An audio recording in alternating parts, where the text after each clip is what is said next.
Okay, continuing on to number 3, we have a situation where we have two parallel lines cut by a transversal. Now remember, when we have this situation, we have this angle is 150, and then we're looking for this angle right here and this angle right here. We only have two measures. So if this is 150, that means that angle 1 is 150 as well, because they are opposite angles, or another word for them is vertical angles. So angle 1 is 150.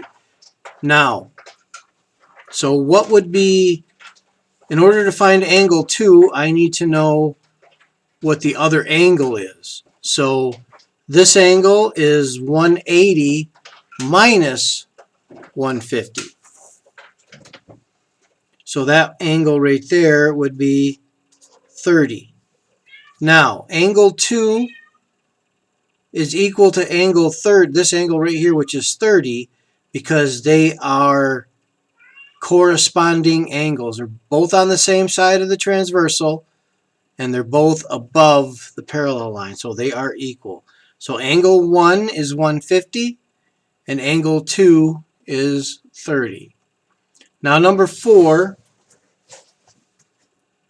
we have three triangles here, and we have to just label them as scalene, isosceles, or equilateral. And that all deals with their sides. So a scalene triangle is one where all of the sides are different lengths. So B would match up with that. So B would be a scalene triangle. An isosceles triangle is one in which two of the sides are equal. So C would match up to that. And an equilateral triangle is one in which all of the sides are equal. So A would match up to that. Now, continuing down to number 5, we've got this triangle here. Let's see here, 8 and 3. And we're looking for that side right there. So here we have the Pythagorean theorem. Pythagorean theorem states that c squared is equal to a squared plus b squared. So that means that x squared is equal to 3 squared plus 8 squared. 3 squared is 9, plus 8 squared is 64. Then, in order to find x, we would need to take the square root of all that. So the square root of 73, let's see here, square root of 73, 8.5. So x is equal to 8.5. And the other triangle that we have is, we have 7 here, 10 here, and then we're looking for that side right there. So 10 squared is equal to x squared plus 7 squared. Well, we're looking for x, so we subtract 7 squared from both sides, and we have 10 squared minus 7 squared is equal to x squared. So 100 minus 49 is equal to x squared. So if that's just going to be x, we need to take the square root of both sides. And the square root of 100 minus 49 is equal to 7.1. So x in this case is 7.1.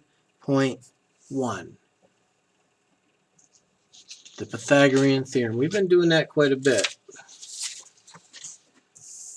All right, number 6. The figures are similar. That also means that they're proportional. So we have this one, that side's 7, that side's 5. Then we've got a bigger one.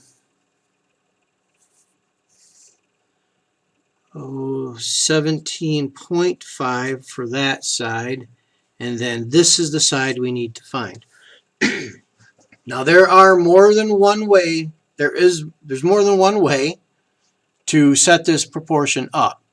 I can set it up as 5 over 7 is equal to x over 17.5, or 5 over x is equal to 7 over 17.5.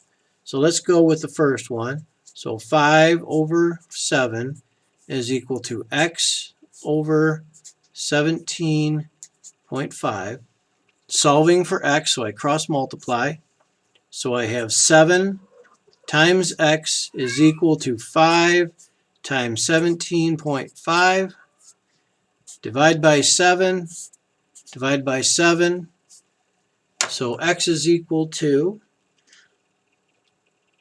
5 times 17.5 divided by 7. So x is equal to 12.5.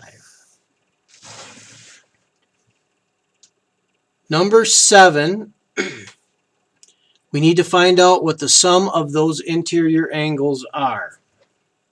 And that is a 6-sided object. And remember, the formula for finding that is n minus 2 times 180.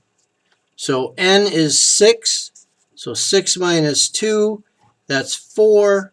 So 4 times 180 is 6. Let's see, 4 times 180.